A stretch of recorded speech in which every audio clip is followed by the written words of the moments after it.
G'day team, welcome. I see Jack's rushing to get his camera up. He's obviously writing down some dates and bits and pieces for his interview. But of course, welcome to the pits. I'm of course Jace, and we have been doing a couple of interviews over the last wee while in relation to some of these guys that are heading over to England for the Brisca World Final, which is a big stock car deal that happens there every year. I think 4 of our Kiwi guys, a good young contingent, are going over there to check it out, which will be absolutely fantastic, and some pretty talented drivers heading over there as well. So this is, we do have a perhaps interview with Josh Prentice on Thursday. We were supposed to catch up with him last week, but has been really busy at work. So we'll try again on Thursday.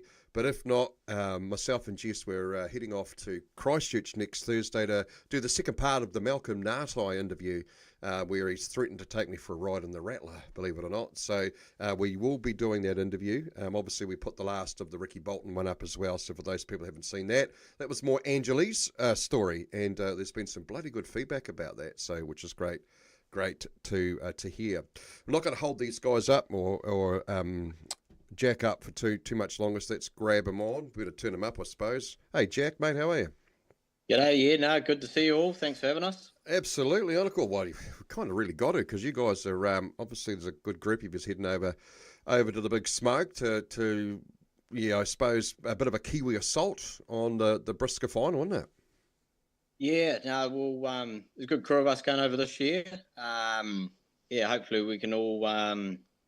I think me and Scott, I'm not too sure on what Todd and Josh's movements are, but we're going to have a couple of meetings in before the World Final. But, hopefully we'll get in there and sort of get accustomed to the different style of car that they drive and, sort of get on the pace with what little time we've got, because a bit like the UK drivers are when they come out here, is sort of, coming in a bit sort of almost off the couch. They're in the thick end of their season already and pretty hungry for it. So we need to get on the pace pretty quick and try and get near the front end. So there's been a lot of contingents over the years that headed over to the Brisca World Final. Do you think really that in order to be able to be at the best, you really need to spend a season over there racing with those guys to give it a really good nudge, a good crack at having a crack at winning it? Yeah, I think like if you could spend the whole season there would be ideal, obviously, but who's got the time and money to be able to disappear for that long? So that would be ideal. You see a guy like Frankie Wayman, it shows how much racing he's done out here. Like he actually built his own car out here at one point. He comes over here and he's just great, So if we could put in the effort year in, year out like he does over that side of the world, I'm sure the results would start to show for themselves. Yeah, absolutely. And he's a bloody talented driver. There's no two ways about that. But like I said, it's nobody really wants him to go home with any silverware, though, and especially when the guys come over for teams racing and stuff as well. It comes to a sort of a complete stop for them. They've got all great intentions. They've got a lot of support, a heck of a lot of support. I'd like to think that the Kiwis would have a similar sort of support when they go over to England.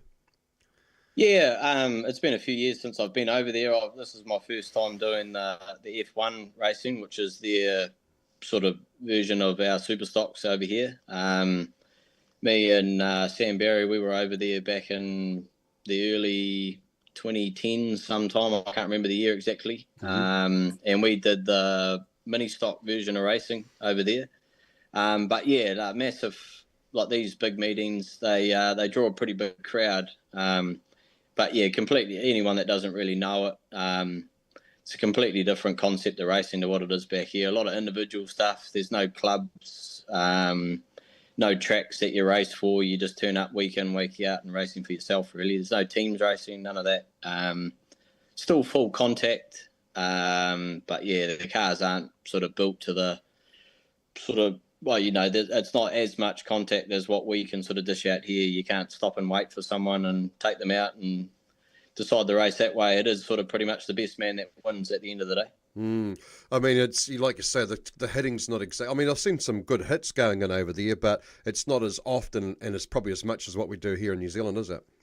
Oh yeah, the cars are going pretty fast over there because they've got some pretty wild engine setups going on, and some pretty big tracks. But they're hitting pretty hard all the time, all race long to fight their way to the front. But yeah, not well. Yeah, I think I've seen a few videos of guys that have done some pretty sort of New Zealand style hits and taken people to the wall and fired them in the fence, which I don't know exactly what the rules are around that, but it happens. But yeah, you definitely can't stop and wait for someone to come around and take them out. Yeah, you've got to race them and use the bumpers to sort of help fight your way in front of them and keep yourself out clear. But yeah, they've got the shale racing, which is like the dirt stuff, and then the tarmac racing as well. So they've got most of the top guys have all got 2 cars for the different surfaces, but we won't be touching any of the tarmac stuff this time around. Be cool to give it a go one year, but yeah, it's some of the tracks that we're racing at over there are probably the sort of top couple of dirt tracks that they've got, in my opinion, anyway. So it'd be good to have a crack on those. Absolutely. And I noticed we have had Todd and obviously Scott on the show before you, and much the same. They're not really touching the tarmac stuff. They're going to do a couple of events leading up to it.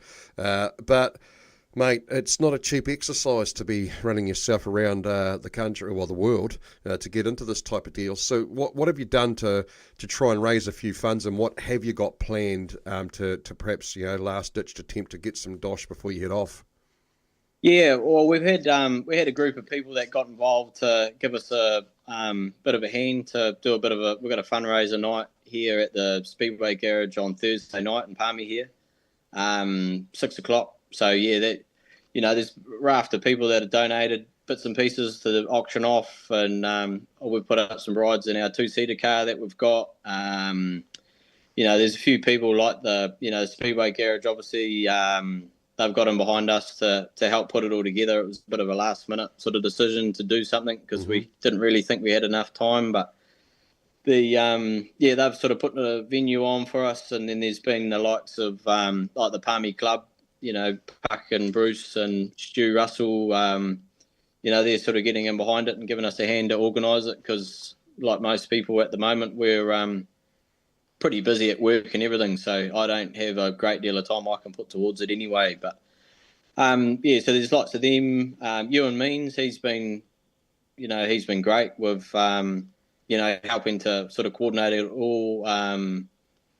But yeah, like I say, we've had a whole raft of people sort of reaching out once they heard where we're going, and every little bit that they've done to help us, I can't thank them enough for it. Because like you say, it's completely the other side of the world. You're a long way from your home. You got to put yourself up for. We're over there for a month, so long time away from work. So every little bit helps, and can't thank those people enough. Have you got a good contingent going over to support you? Like obviously Daddy-O will go, will he? Him and Vicky are going over. They were going anyway before I even decided that I could make it. So they usually try and do it most years because they're good friends with a lot of people over there. Well, we all are really. But yeah, it was only really probably just over a month ago that I got quite serious and started looking at booking flights and knew I could make it work. Why did you decide to go? Like, I mean, what was the trigger? What sort of said, right, I bugger it, I'm going? I won the World 240s in 2021, and it was in the thick, sort of more the tail end of the COVID lockdown, so we couldn't fly over there at the time. And every year since, Sky and the Fording family and everyone over there have always said, when are you going to come? When are you going to come? And just things haven't really worked out. Young kids, work, life in general. So, yeah, it's all the stars have aligned and a fair bit of pressure from the UK crowd that come over this year to get over and finally have a go. Are you looking forward to it? Yeah, I am actually. Yeah, it's always something that I've wanted to do. And I'm not getting any younger, so I just need to knuckle down now and do it because you're a long time sort of regretting it once you do get too old and can't do it anymore. Yeah, you're never going to be on your deathbed going, God, I wish I'd have gone, So yeah. Because that would be one of the things you'd probably say, no doubt. So now you said about the Speedway Garage are coming on board and they're going to knock out a good night for you. Have you got some auctions and bits and pieces going on? And if so, what have you got to sort of offer people that may or may not want to put a bit of a bid through? Oh, we understand that it is on a Thursday, and there's probably a few people from out of town that can't come. But any of the stuff that we're auctioning off, the girls have been putting it on our Miers Motorsport Facebook page. So the way they're gonna do it is anyone that's been bidding up until now on Facebook that obviously can't make it on the night. Whoever the top bidder is, they'll get a call, and they'll get them engaged. And they can sort of be given the opportunity to outbid whoever's there on the night bidding the auctions up. But we've got bits and pieces. There's stuff on there. I know I'll forget something, but if anyone that's got Facebook could get on there and have a look. But we've got, like I say, we've got a ride in our 2-seater car. There's a bit of a package that we're putting together for, I think it was 2 or 4 passes for people to come up for teams in Palmy here in February. And we'll put them up and look after them and have a seat in the stand with us for the weekend. And I know it's pretty easy for us because we live in Palmy here, but when you're from out of town, it's not an easy thing to do, get accommodation and things like that. So that's one thing. Dave Hearn from Team DH, he sponsors us on the race car. He's put up a voucher for Resine Paint Shop. What else is there? There's been a lot of people that have donated canvases, like Graham Hughes. There's a few other guys around the show that have put together bits and pieces that we can, auction off on the night as well. So there's a few things that won't end up on Facebook that we'll just sort of wing that on the night, but we'll probably auction that off, little spot auctions and things like that. Yeah, we don't want to sort of drag the night on too long. It's just more anyone that wants to come down and have a drink, see us before they go. It's the middle of winter at the moment, so we don't see a lot of people that are into Speedway. So good chance to catch up with everyone before we get going. When do you go? What's the plan? What's the calendar? How are you doing it? Yeah, we've got originally it was only we were going to race Kingsland 2 weeks out from the World Final, and then it's a week off, and then the World Final. But once we started looking at flights, it actually worked out a bit better for us if we flew over. So we fly out from here next Thursday, the 21st. Which lands us over there Friday the 22nd in the morning. So we'll be pretty well over flying at that stage. So if it all lines up and the car's pretty well ready to go, which it is, I believe, getting there, we'll try and race on the night of the 23rd in Bradford. They've got a meeting there, which I believe Scott Tennant's planned to do as well, which would be good to catch up with him there and see what we can get done in a pretty foreign car in a different country. Racing that weekend, and then the next weekend there's a meeting at Kingsland, which is where the World Final meeting is. So we'll do that. That's on the 30th, and then like I say, there's a whole week off, and then it's racing back there on Friday. Wrote some dates down so I wasn't rambling. So it's Friday the 12th of September. That'll be Friday night, which is like all the overseas entrants. There's all the Kiwi drivers, which is where Josh and Todd will be, as well as me and Scott. Any of the Dutch drivers that come over, I think there might be some Americans usually as well that end up there. I'm not too sure on the full raft of overseas entrants, but that's sort of the night before. So there's a meeting there. I guess anyone that hasn't raced there those 2 weeks earlier gives them a chance to have a bit of a shakedown. And then the Saturday at Kingsland again is the first race of the night's the World Final, and you're in and gone. Us overseas drivers, I believe on the day of the World Final, we do like time trials, and that sort of seeds where we start on the grid. They've got seeded grids. I think there's like row 3, and then I think there's a couple of mid-pack rows, and then the rest are sort of near the back. So wherever you sort of wind yourself up after the time trials is where you start on those seeded grids.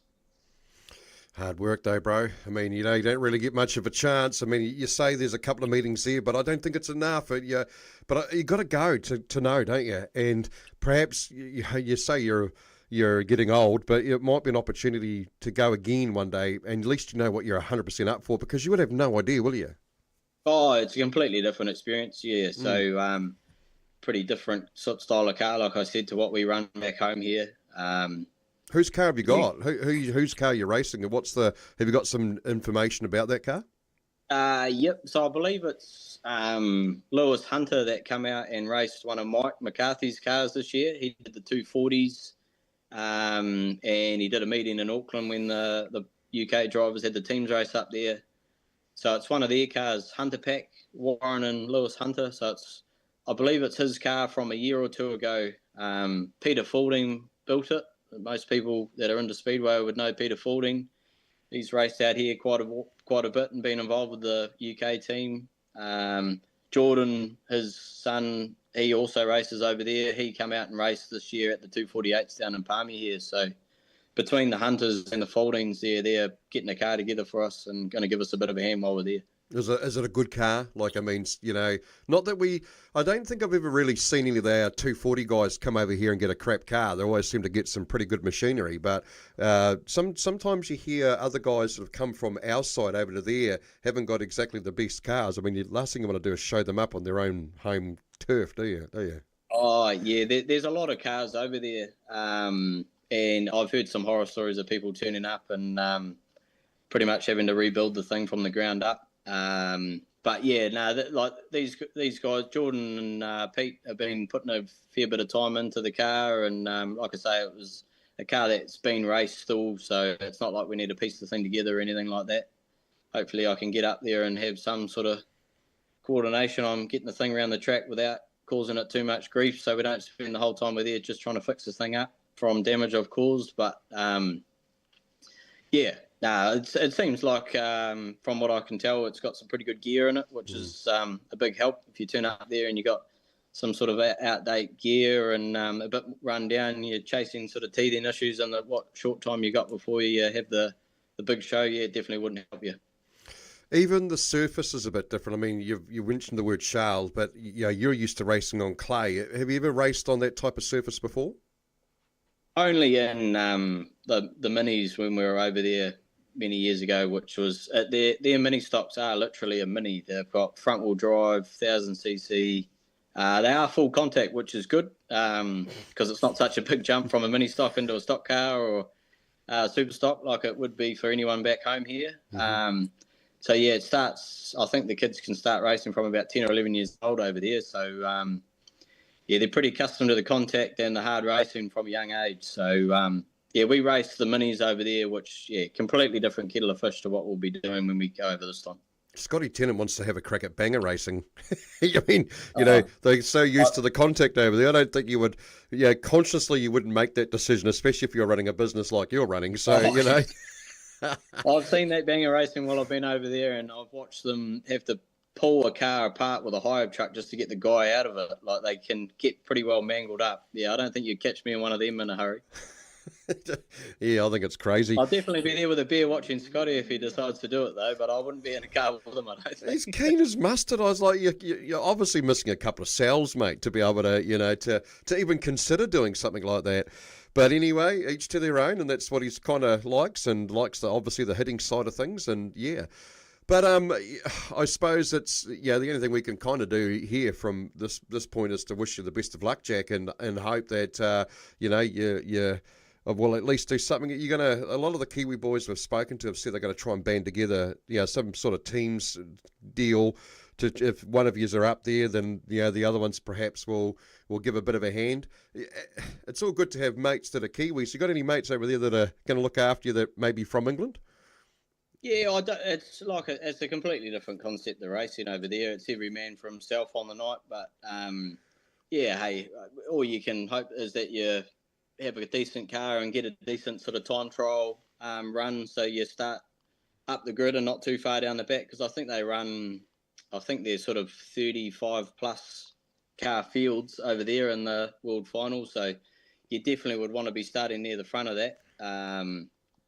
And yeah, just hope for a bit of luck in those first few laps. But like Murphy's Law is, our guys have all gone over there. They haven't raced a lot of their style of racing before, and they sort of get spat out the back a little bit. There's a few guys that have gone over, had a pretty decent run, and I think they've ended up somewhere in the top 10, which, hey, anything up like that would be a bonus. But hey, to make it, if one of us were to make it up near the top 3 or even the top step, that would be the first I think that anybody would have done that well over there. I don't think any of the Kiwis have even got in the top three. Someone will probably correct me if I'm wrong on that. But, yeah, it would be a pretty massive achievement if one of us could manage to do that. Yeah, I think you're right, 100%. There hasn't been anybody in the top three. So, question here, what grade wing will you have, Jack? I mean, yellow, blue or red? Was a guy Yeah, I asked. don't really know how that works. I guess because, not that that really matters at the World Final race, but I guess because we're going to be doing those 2 meetings beforehand, if we go right, I suppose we might start a yellow or a blue grade, and then if we end up sort of winning every race because we're going too fast and starting, because they seed you on where you start on the heat races, as per what colour roof you run. So I don't really know how that works. I guess I'll be a yellow or a blue or something like that. Until this person asked this question, I didn't even know it existed. So, Yeah. I thought you might have known what the scenario is there, but maybe one day we'll find out what that's all about. But obviously, it's all, like you said, it's all about seeding. But the Kiwis can only go so high up the seeding anyway, because most of the top part of it's all taken up by the English guys, isn't it?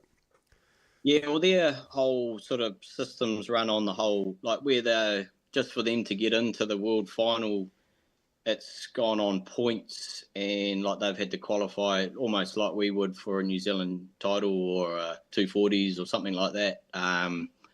Yeah, theirs is all run a bit differently. Like it's their whole national points is done over the whole season. Like obviously we turn up. Some of us would barely even do a meeting and you're straight into the World Final. But yeah, I'm not sure exactly how it all works and how they get themselves into a qualifying sort of role to make the World Final race. But yeah, they end up in semi-finals, and I think there's like repechage style races for guys that don't have quite a good run. So there's still a last chance there for them as well. Maybe it's a good opportunity for us to get somebody from Brisca, to come and tell us all about how that all works, because there's a few questions about, what do the colours represent? Well, I can tell you, we don't know. Okay, so so we'll just might have to have a chat with somebody before you guys actually get on the track, so we can kind of figure out how that all works. Anyway, that's about enough about all that. How's everything been going otherwise? I mean, obviously, we've seen you a lot in the earlier part of your career, but clearly it's things are a bit different for you now, because you're obviously running the business for the trucking business and stuff. Is that really what's sort of slowed you down a wee bit? Yeah, we've had quite a bit of stuff going on at work, down in Palmy here and all around the country. So it takes a bit of running around to organise. Had got a couple of young kids and whatnot going on as well, which sort of, if anything, they probably try and drive us to the track more than what you'd want to, because they absolutely love it. But yeah, definitely work, big commitment, both through the winter and the summertime when we're racing as well. So it's a bit of a juggling act, but no, just the last few years I've just sort of been picking and choosing a little bit what I do. Always try and make the effort to get out there for the big titles and rub shoulders with all the guys that are we love racing with week out. Have a bit of fun along the way, because met a lot of good people through speedway racing in New Zealand here and the UK as well. All the crowd that come over from there. Lifetime friends sort of made through doing it. So that's what keeps driving us back year in, year out. We'd never not want to do it. But yeah, like you say, the work side of things definitely drags us away a little bit more. Don't quite have the time to prep the car to race every week and do the sort of smaller meetings and whatnot as much as we'd love to. But yeah, we just try and do as much as we can without burning ourselves out, that's for sure. Yeah, does Dad have much to do with the PTS now? Is that pretty much you? And because you got the two, is it PTS and Auto Logistics, isn't there? Is that the two companies you're running? Yeah, they're sort of the two main companies, definitely, as far as the trucks go. Scott and Vicky are still deeply immersed in the day-to-day running. And there's a big group of people that, also give us a hand there too, because there's quite a bit to keep control of. So yeah, there's a lot of good people around the show that, with the day-to-day stuff, we couldn't live without, definitely. How many trucks have you guys got? There must be a bloody heck, because you see them everywhere. No matter where you go, there's a PGS or auto logistics truck in front of you, behind you, beside you, going past you. Yeah, I think we're up around that 400. Scott would probably be able to tell you the exact numbers there, but yeah, in and around that sort of 400. Can't everything, eh? Doesn't matter what it is, you'll move it. We don't like saying the word no. We want to do everything. Yeah. Well, yeah, because sometimes when you say no, it come bite you in the ass, can't it? You know, especially in that industry, because there's always somebody else there that will pick up the work, isn't it? Oh, and it's good too. You know, times have been sort of pretty tough over the last few years, so we're not sort of too reliant on any one industry. We've sort of got gear that can cart. You know, there's something's bust. There's always something booming, so we try and sort of move with the times and evolve and diversify. So we not relying on one source of sort of industry to keep the wheels turning, so to speak. But yeah, we've sort of got a lot of car transporters and sort of low loader machinery sort of style trucks that can take all that sort of gear as well. But yeah, we cart containers and a lot of specialised heavy haul gear that we've got now for doing the likes of the wind farm style works and power station stuff and things like that. So yeah, no, there's always something to keep us sort of brain ticking over and occupied and get you out of bed in the morning. Never any day the same, which is what I like about it. A lot of head offices everywhere. I mean, yeah, like bases and stuff. I know you got one in Christchurch and all that sort of stuff. Logistically, it must be a bloody nightmare. Seriously. Oh yeah, hey, it'd be good to be able to get around a lot of these places a bit more. But as I said before, we've got some good people scattered around the country, which yeah, just couldn't do it without them. So let's talk a bit about your racing. You've been contracted to Palmerston North for how many years now? Since you started, really, isn't it? Oh, yeah. Started racing mini stocks at 12 years old. I think I've missed 1 year since then. I'm coming up 31 now. So, yeah, nearly 20 years. Unbelievable. And when you raced your mini stocks, were you any good? I was okay. Yeah, I was. It was all right. Didn't set the world on fire, but got a couple of flags every now and then, and got a lot of good mates that we met back then that we're still racing with today. A lot of guys that we're racing with back then that have gone on to win teams titles, 240s titles, New Zealand champs. It's been good. I think the mini stock class has been quite good for the sport because it sort of drives the younger generations through into the stock cars and super stocks and super saloons and sprint cars, whatever they decide to jump into next. And it gets you sort of that sort of race fit and sort of eases you into that bigger classes without it being such a big difference, you know. Mm-hmm. Did you find the transitions, because would you go from mini stock straight into what, super stock, was it? Yeah, I was straight into. I would have liked to, because I had a lot of mates that were coming out of stock into stock cars, but we had a sort of 3/4 put together car sitting in the shed, so it sort of made sense for me to start sort of picking that off and putting it together and setting it up and fitting a seat in it for myself. So we started there and dabbled with a bit of stock car racing because my uncle Rob, he was racing stock cars at the time, and then Luke, as my cousin, he sort of took it on the stock car racing from him. So back when Rob was racing, I ran his car a couple of times and did a bit of damage and tipped it over a few times and had a bit of fun. It's all it's all about, isn't it? mainly super stock racing for me. And so your first super stock, what was it, and how many have you had since? We had the first car we built two sort of Rees copied cars. Because Pete used to work quite closely alongside us out of the shed on Congoboney Foot Road. So he was building cars out of there for quite a few years. So we built a couple of chassis of our own, space frame chassis. One that Bevan Humphrey ended up with, he went on and got 2NZ in that car. And then the other one, which I ended up sort of finishing off and putting together and racing for a year, and then sold on and sort of moved on from there. Oh, yeah. Because your car that you had... Because you won the 240s, didn't you, a couple of years ago? Yeah, 2021, I think it was. I can't remember, right? It was either 20 or 21, won the 240s, and the car I'm still running at the moment. And was that your biggest achievement in Speedway ever? Definitely the biggest individual achievement by far. Yeah, we've got seconds and thirds at North Islands and Grand Prix, and I won the Battle of the Stocks one year down there, which is probably the second biggest individual title, you'd say, to the likes of the, obviously the New Zealand champs and the 240s were probably the most prestigious ones to win individually. But yeah, Battle of the Stocks will be getting right up there, so that's another one up quite high up there. It must get a bit frustrating for you heading off to all these individual titles, like so the champs and stuff like that, and you seem to be fast, but just don't quite get what you need to get done.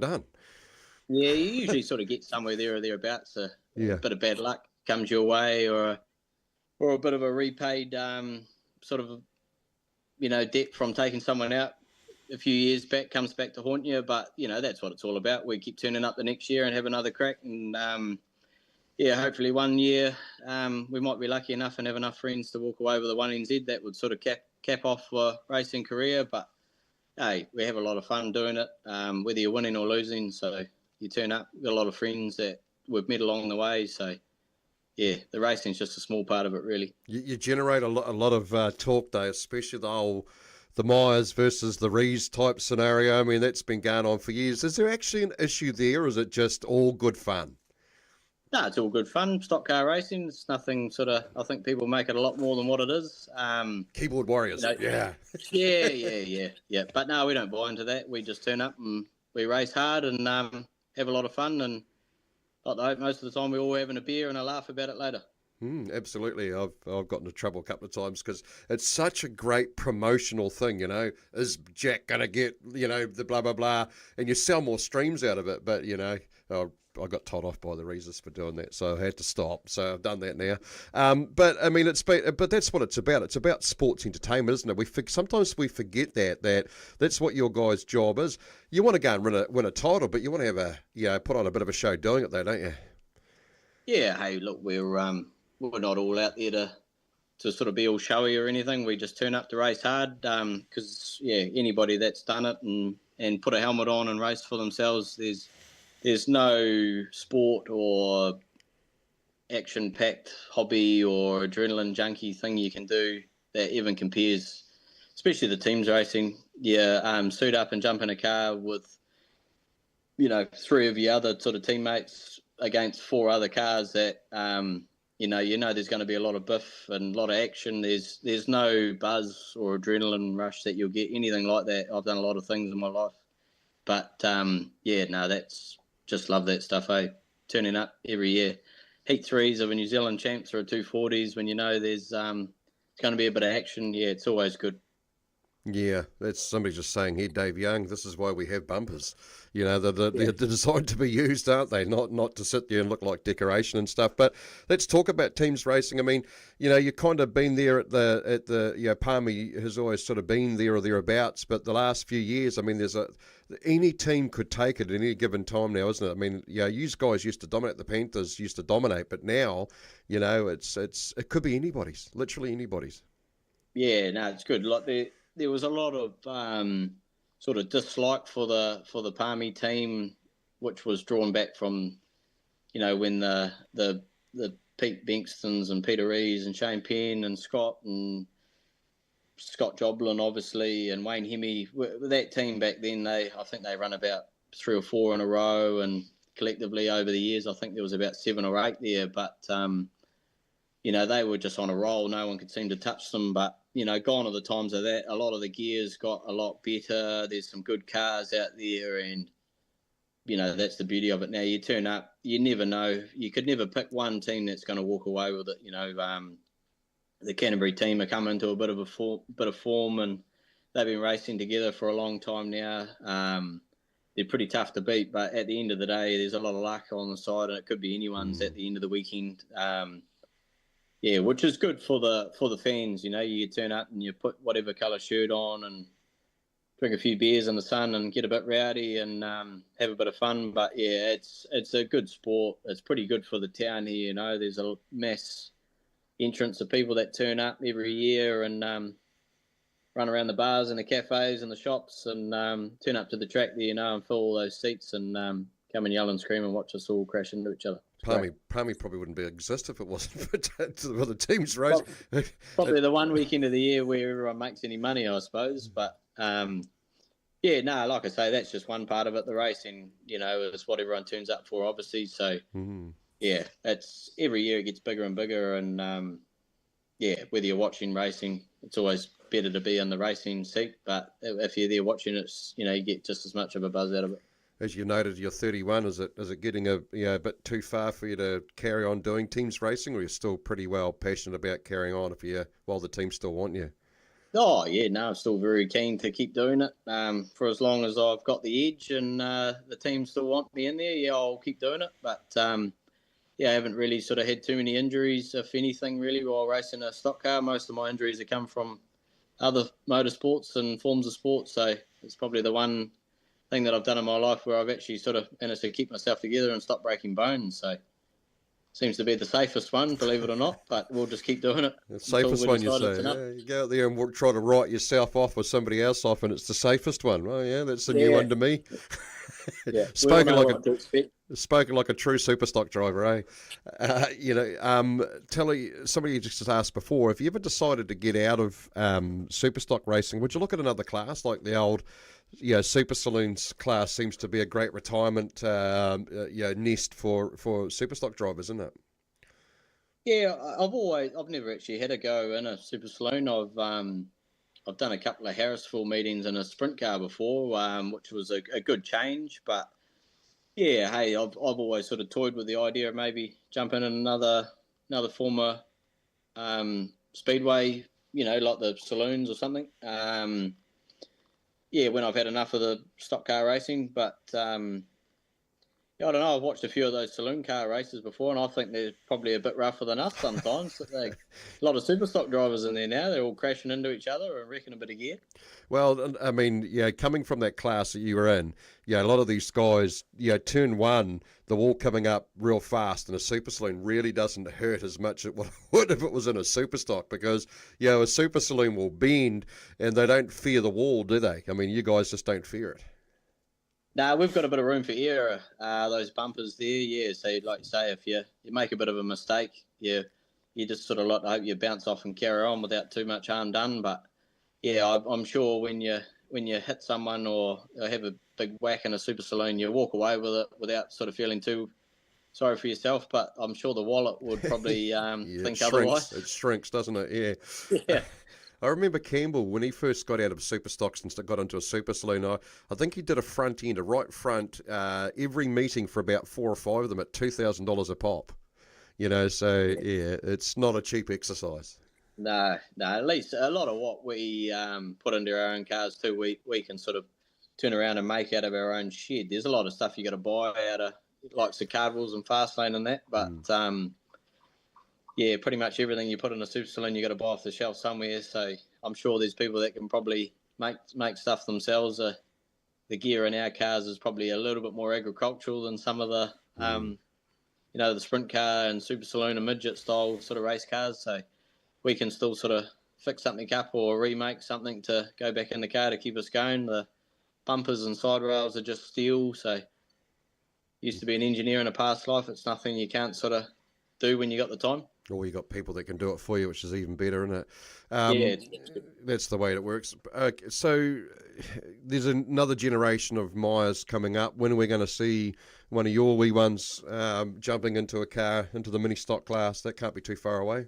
Yeah, I don't know. None of the girls sort of seem all that excited about it at the moment. But my young fella, he's coming up 5 now, so he's just fevered on it. Yeah, motorsport in general, but stock cars, yeah, he's pretty hard pressed to get down there without him. I sort of had dreams of him maybe becoming a golfer and I could follow him around the world carrying his golf clubs or something maybe, but I think my chances of that have probably well and truly slipped past. So he's got the bug. So, yeah, hey, we won't put any pressure on.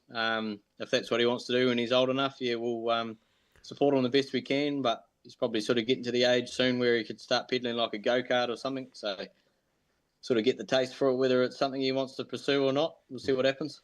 And you got 3 kids, yeah? 4 all up, yeah. Oh, yeah, 4. Jesus, that's no wonder you're busy. Yeah, hey. Yeah. Keep us on our toes. So, and you wouldn't even let the wife have a run in a car because she'd be too busy looking after the damn kids, mate. Jeez. Oh, yeah, I don't think you'd want her in a car. Should you think I'm aggressive? You want to see her in a car? Yeah. I've seen most of them on a Friday Yeah, afternoon at Pack and Save car park, mate. They get pretty gnarly, all right, don't they? yeah, road rage. Yeah. Alrighty, and this season coming up, I know you're getting a bit of a head start, obviously heading over to England and stuff and doing that. But what's the plan? Is it just to do the big ones, or are you looking to try and do a bit more, or what's the deal? Yeah, to be fair, we haven't really sort of thought too much about this year. Still got a handful of cars in the shed, so yeah, we'll just sort of dust ourselves off once we get back from the UK and see where we're at.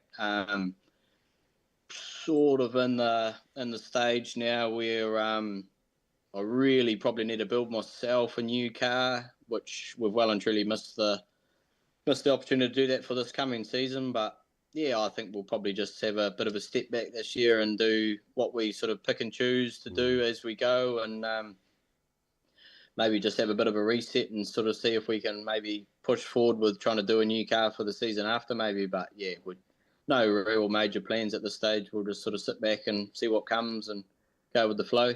What car you got now? Who is it? Who made it? The car I've got now, I've had since the first started racing that in 2017. And that was a sort of Calvin Gray inspired car that I built myself, and he had a lot of involvement with helping me to do. But yeah, there's not enough time that I could sort of even think about. As much as I'd love to build my own car again, yeah, I just would never have the time to be able to do one again, and it would take me 10 years to try and finish it.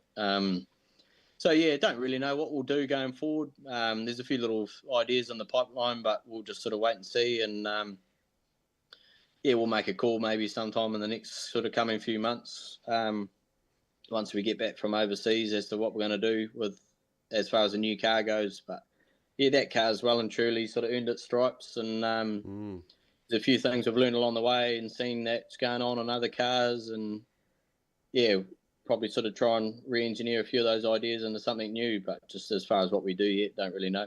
Harley Rob made a comment here a wee while ago. He goes, "Why? When are you getting back in the tank full time?"